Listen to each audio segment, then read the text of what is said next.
I've been an artist for a long time now, and when I first started making art, I did ceramics, and I did ceramics for a couple of reasons. One was, it was something that it was familiar. It wasn't like high art. It was like a craft kind of medium. It was very physically engaged with material, so you're manipulating material a lot, and it was at a time when there was much more kind of differentiation between what was sculpture, what was fine art, and what wasn't. And it was also the 70s, so it was a very strong kind of feminist moment. And so I identified with a lot of those things that sort of led me to craft practices. And so through that experience of being told, you know, this art is not as valuable as that art, it threw a lot of things into question for me. And so I really wanted to sort of use those things in my work to question what is art and why is what you value more important than what I might value. So, you know, and that's really been a really important thread through all of my work. The work here, called Remember the Ladies, is made with flock, and flock is often associated with bad taste, hobby arts, ethnicity. My family was Italian. We had red flocked wallpaper in our house. So it had this kind of lesser than quality. So I was very interested in using something that was considered lesser than and trying to use it in a way that made it as beautiful as possible. Again, to kind of throw those kind of questions into the art world. And so that's really been my motivation for my whole kind of career. And I've made work using like kind of ideas of like methods of cake decorating. I made all these pieces that, you know, had these incredible frames made from, you know, how you make icing, you know, into flowers and things like that. But I was trying to kind of flip it around, so putting it in a kind of very serious, kind of questioning, kind of art context, but using these very kind of low art or hobby art or kind of familiar kind of tropes. I really hope they just look at it and just sort of, you know, kind of experience it, and whether they think of something at the moment or if they go away and think about it. Like, I just really hope that they kind of are generous enough to kind of experience it in some way. I mean, there's a lot of meaning that I build in my pieces, so if people want to go further with that, there's a kind of things they can discover about it that are ideas that are important to me. But I think that I just really hope they give it some time, mostly.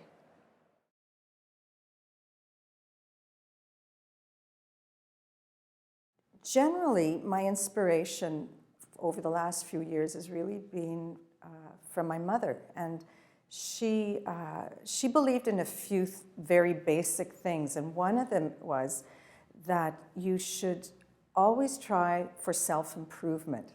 So it was self-transformation. And the other thing she believed in was you can always do it yourself. You can make your own fun. You can take small things and make them bigger. You can construct things. And she believed in camping and getting close to nature. And that's pretty well, I'm her daughter. I've done all of this and I continue to do this.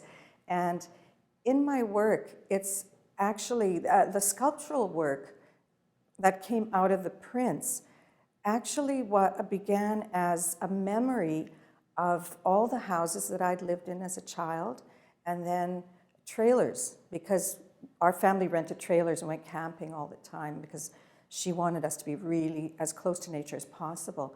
And so I was trying without photographs to remember what was the layout of the houses that we had lived in. And we had moved around a lot, like in 2 different countries, and then different neighborhoods a lot, and it was a wonderful exercise to do that kind of thing. And from the houses, I started to construct trailers, and that was also made out of etched Japanese paper. So I've always worked with paper. My materials have always been very basic, paper and tape. And in this exhibition, There is mylar, which is a plasticky kind of paper. The prints on the walls are made out of etchings that are done on a heavy printmaking paper with ink. Then there is foam core, as well as theater gels, which are an acetate that's colored, that's used over lights to make colors for theater. So all those 4 papers are in this exhibition. And what I'm doing in the exhibition is actually an extension of what the earlier work was about looking both at nature and at human constructions of what people live in and how it relates to living in our environment, our natural environment. And it's always got to do with what is the interior structure and what's the exoskeleton, the exterior. So people look at the work and see both things. They can see houses in it, and they can see natural mountains or any kind of geological formations. And I see those 2 things as really connected because of the 2 layers where you see the outer skin of things, and then you see the gems that are on the interior. I hope when people see this exhibition, they will see either, I mean, there are many interpretations of how you look at this work, but I hope they will see what is important to them about where they may live, about both the things that people construct, that they may have constructed themselves, and also the environment that they live in, and how the 2 are really intimately connected. And also, for me, the most important thing is that if you translate these structures and look at them as people, then it's really to look beyond what is the outer shell, what does a person look like, but really to go inside and see the gems of hearts of people and who they are and what is it that is important to them. And it turns out, of course, that we're all connected. And you know, in these troubled times, I think it's really important to look beyond the surface and just connect with people.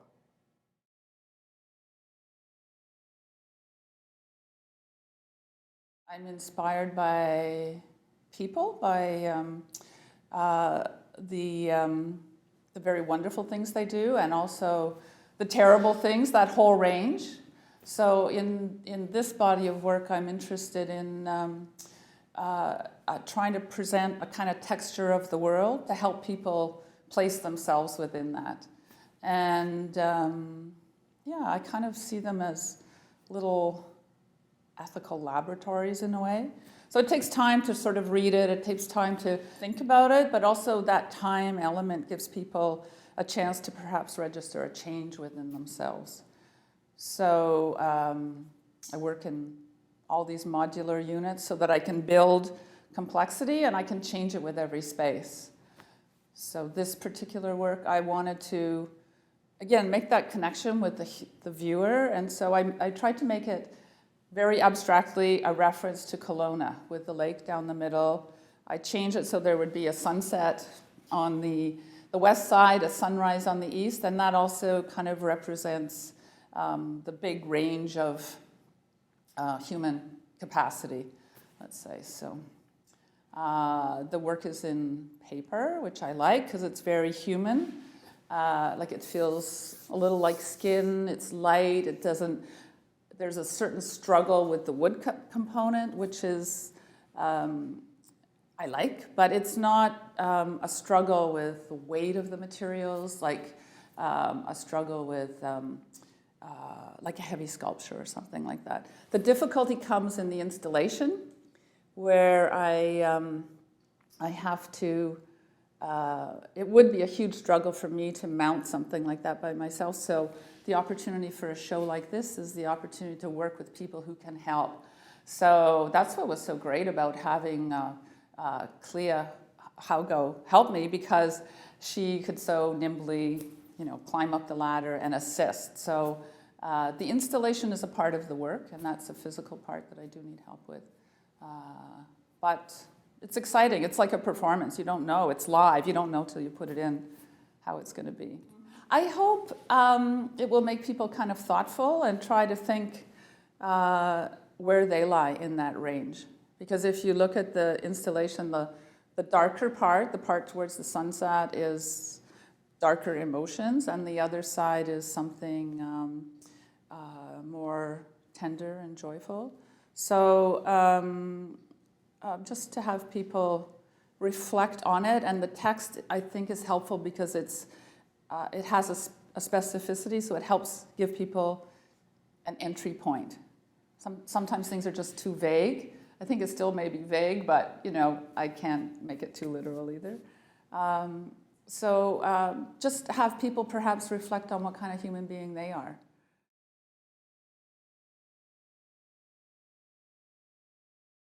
I use materials that have been discarded, or they might go to a Salvation Army, but initially they are discarded. And so I feel like I'm giving these materials a new life. And they come with a certain history too. So I guess I'm trying to think about that history as well. In this piece, the ceiling there's a large sort of draped piece of fabric, which is actually made out of, I'm not sure how many, but many, many pieces of white clothing, from little onesies to giant white boxer shorts. But they are all white or off-white. And when they're hung, the light comes through the clothing, and they're kind of interesting because they're almost like X-rays of the clothing. And it is a piece meant to be contemplated for a period of time as opposed to a real quick look. So the other elements in the space are the floor is covered with these canvas rolls or pads, and then there's white pillows. And then the other aspect of the piece is that there is sound, and it's the sound of wind. Sometimes it's really howling, and sometimes it's quite quiet. I think what I'm really trying to do with this work is sort of affect all your senses, put it that way. So when you have to take your shoes off when you walk on this very sort of a padded surface as opposed to a cement floor, that changes how you feel in there. And then the idea is to lie down and just look at the white clothing and listen to the wind. In terms of other sensory things, I do have a fan, but it's not inside the space, it's just outside, and it blows the curtains that block the space off.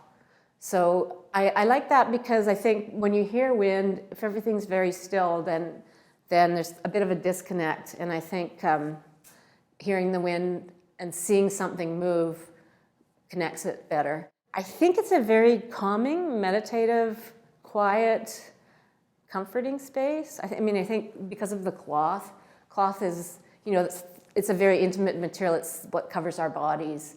So I think there's a certain sense of comfort. And I guess there's also this idea of purity because everything is white or off-white. And by putting a white floor down, the whole space lightens up. And it's just quite serene, I think. So I think the takeaway for the audience is to lie down and just spend some time. It just removes you from the real world just for a very short period of time, and tries to make you think about that kind of time spent and that kind of sort of like being in not necessarily a recognizable place, but another place other than the outside world.